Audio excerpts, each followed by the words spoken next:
About 300 million people in America. You might even say there's more, like 350 million, 400 million, depending if you include illegals. But let's just include the citizens. So of the citizens of America, there's 2 million registered Freemasons. There's at least another 4 million white societies, whether they're other secret societies like the Knights Templar, church-related secret societies, club-related fraternities like Skull and Bones, whether they're white groups, whether they're Jewish coalition leagues, whether they're interest groups, whether they're business marketing groups. You know, it all relates to public relations and marketing and psychology of making you feel that way. So, by the time you add up all the white Mormons, the white Aryan Resistance, the Aryan Brotherhood, Aryan Nation, Stormfront, all those guys, all the Hells Angels, all the white biker gangs who don't like black people, and all the white pagans, as well as the Satanists, who I get a lot of conflict from them. I see them around proudly displaying their satanic symbols, trying to bump heads with me. Once by the time you do all the calculations, the numbers you get are astounding. They're frightening.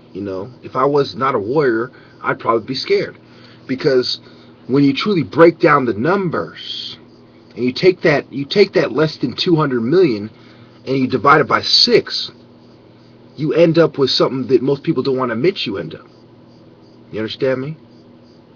You end up with 3% of America, okay, a little bit over 3%, 3% of white people, 3% of white people in America are part of the secret society agenda, pushing it, actively pushing it. It's like I compare it to spies, German spies living in our country. You know how we were worried about Japanese spies? Why weren't we putting Germans in camps? Because Germans were part of the same white power structure. The Civil War was not about slavery. It was about controlling the politics and the sentiment of the people in the region, which was America. Okay, World War II was about the same thing. It wasn't about not putting Jews in camps. Putting Jews in camps came out later in the war. It was about controlling the politics and the sentiment of the world, and determining exactly how to apply things like medicine and eugenics in a way that would make certain interest groups rich. So those interest groups started going to war with each other because they didn't like how the pie was being split. So once you understand that, and you understand things like the mafia played a role, they guarded the docks in World War II, they negotiated Italy's surrender, and you understand the Aryan Brotherhood is the strong arm for the mafia, and you understand how all these things tie into the government and the military-industrial complex. That's why they had guns that came from the military during Al Capone's Prohibition gang wars in Chicago. So if you understand how all these things work and how the 5 families came together and how they're trying to unite people for a new world order, and George Bush and Kennedy and Nixon and Eisenhower, you see all these people speak on these kind of things. Some of them do it in a malevolent way, like the Richard Nixon tapes. Some of them are trying to save us, like Kennedy, then get killed. When you truly understand what's going on here, there's a massive white conspiracy, and then there are those who turn the other, I wouldn't say cheek, they turn their head.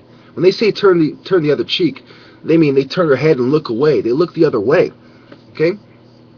These people aren't just turning their own cheek. They're looking at the other way while their people are slaughtered. And Jesus would not have had that, because he made it clear that there's certain rules that the world lives by, certain physical principles of physics, if you will, and certain metaphysical ones as well, and spiritual principles that the universe abides by, if you will. So what is going on here is there's a massive white racist conspiracy, and then there's vested interests and mutual interest, and these other groups who see what's going on, and like a lot of the Asian secret societies and the Arab secret societies, they see what's going on, and they decide to roll with the white power structure instead of the quote-unquote losing team. So as a result, when you see a white person on the street, there's a little bit more than a 3% chance that that person right there is part of the secret society structure. To give you an idea how many there are. They once did a poll in, I believe it was London or the UK, and I believe it was about half of their police squad were Freemasons. And they admitted it in the poll. So when you truly understand what's going on, that the people who want to keep society together are the same people who put people in camps and who push eugenics and push pharmaceutical pills that don't work and cover up the fact that we have a problem, cover up the fact that the meth trade and the pharmaceutical industries all tie into the modern neo-Nazi movement and the modern eugenics movement. And that there is no positive eugenics. There's just a watered down slow kill version of their slow kill. Thank you.